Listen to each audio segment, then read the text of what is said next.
Marty, thank you so much for having us today. So you started in 2010. Correct. So what was the biggest challenge you had as co-CEO? The biggest challenge I've had is that everything we're doing down here is just so large. And so that means you need a lot of money to do these projects. In total, I believe we're going to spend about $30 billion rebuilding the World Trade Center complex. That's an incredible amount of money.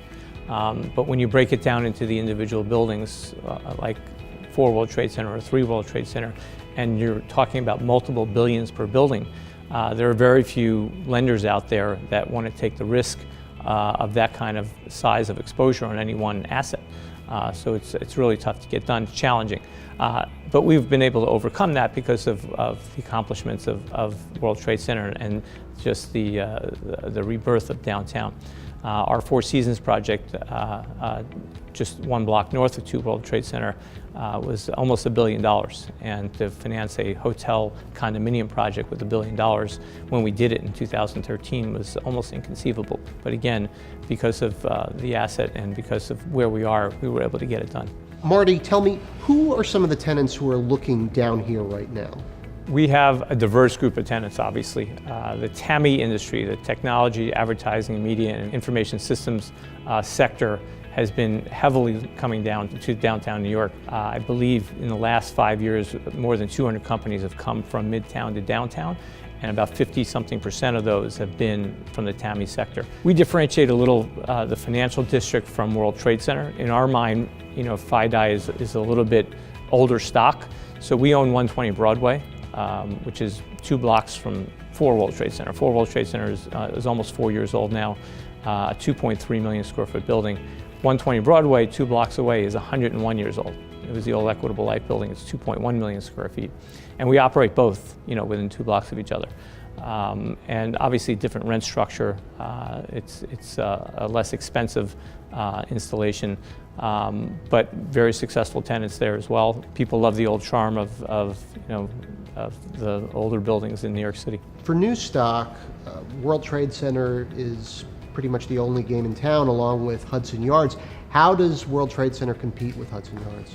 Hudson Yards has done a fantastic job attracting a lot of tenants to an area that is just being built. So, hats off to them for the incredible success they've had. One of the things that is advantageous to World Trade Center over Hudson Yards is obviously the transportation. So we have 13 mass transit lines that come within 1 block of the Oculus, which is the Calatrava Design Transportation Hub, right on our site between 2 and 3 World Trade Center. Right out there. Right out there. There's a total of 11 MTA subway lines and 2 Port Authority Transit Hub lines coming right into the site.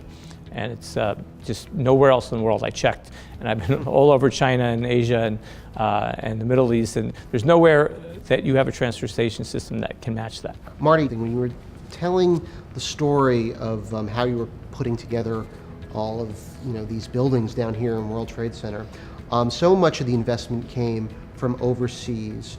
Do you think that market still has the appetite for New York real estate that it once did? Absolutely. I mean, when the world is not a safe place, the U.S. becomes a safe harbor for people's capital. And the places they like to go first are New York and then maybe San Francisco. There obviously has been an increase up until this year in investment from China. That started to cool a little bit because of restrictions and constraints that the Chinese government has put on cash outflows out of the country. But I still meet with 3 or 4 Asian groups a week, and there's still a lot of interest in diversifying outside their country and getting money here. What's interesting is when we started the Four Seasons Downtown project, our consultants at Corcoran said, for the first time, it's not just people buying from Russia or people buying from the Middle East or people buying from China or Japan. It's happening everywhere. There are people from South America, there are people from Turkey. It's just everyone wants to invest in New York. Marty, tell me, what would you like to see in FIDI that still hasn't been done yet? Well, when we look at the World Trade Center itself as a microcosm, we're very proud of what's been accomplished the last 16 years. We're sitting in 7 World Trade Center, which is now 11 years old, and it's 100% leased. We finished 4 World Trade Center almost 4 years ago, and it too is 100% leased. We just signed the lease with Spotify for the top 14 floors of the building. and it's going to be their U.S. headquarters. Very exciting tenant for that building. We just delivered space to Group M at 3 World Trade Center, and we are very excited to our prospects about getting that big tenant for 2 and starting that building and really finishing what's down here. But what's amazing is that as we've been going about all this, the downtown has just blossomed.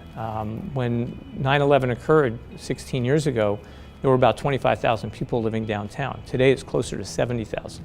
Battery Park City is now completely built out. All the residential has been either sold or leased. The amount of hotel rooms that are downtown has increased by, I think, 7,000 rooms. And another big story down here is the retail. We have 550,000 square feet that's going to be on the World Trade Center site. That includes the first 3 levels of the east side of 2, 3, and 4 World Trade Center, as well as 2 levels below grade in an east-west and north-south spine that connect the lobbies of 1, 2, 3, and 4 World Trade Center to the Oculus. And that's all controlled by Westfield. You know, that just opened last year and it's been incredibly successful. You can just see the mobs of people going through there. And that all leads underground into Brookfield Place. And Brookfield Place has, I believe, about 325,000 square feet of additional retail that they've done a really terrific job of mixing food with high-end retail. And then going the other side, going east towards the Fulton Center, Westfield also controls the passageway and the retail that's in the Fulton Center, which is another major hub where the green lines come in, the 4, 5, 6. And so in all, there's almost about 1 million square feet of contiguous retail that's brand new to downtown. And then you have the incredible restaurants and bars down here. So Nobu just moved from Tribeca to Fidei, right? They're in 195 Broadway, that L&L put them in there.